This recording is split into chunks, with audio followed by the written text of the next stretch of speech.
Assalomu alaykum, aziz vatandoshlar. Siz ko'rib turgan ushbu polietilen paket ichida ko'mirning kukuni mavjud va bu kukunga oz miqdorda suv aralashtirib, mana shunday holatga keltirilgan holda va pechkaga yoqishga yaxshi yonilg'i tayyorlash mumkin.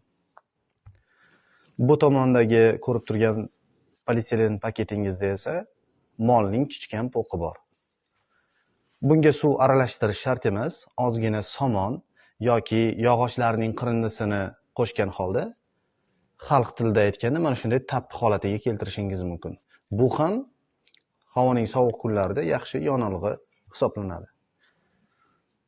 Mening demoqchi bo'lganim esa, men mana shu ikki mahsulotni yaqin kunlarda patentlab olmoqchiman. Bu nima degani bo'ladi? Agar men ushbu ikki mahsulotni patentlaydigan bo'lsam, tayyorlash jarayonlarini men o'zim o'ylab topganman deb hujjatlashtiradigan bo'lsam, kelajakda sizlar bu ikki mahsulotni mening ruxsatimsiz tayyorlashingiz mumkin bo'lmaydi. Shu masalaga o'z fikrlaringizni ushbu videoning muhokamalar bo'limida bildirib o'tsangiz, agar qo'llab-quvvatlaydiganlar bo'ladigan bo'lsa, men ushbu ikki mahsulotni patentlab olaman va butun vatanimiz hududida ushbu mahsulotni tayyorlash uchun mendan ruxsat so'rashlari kerak bo'ladi.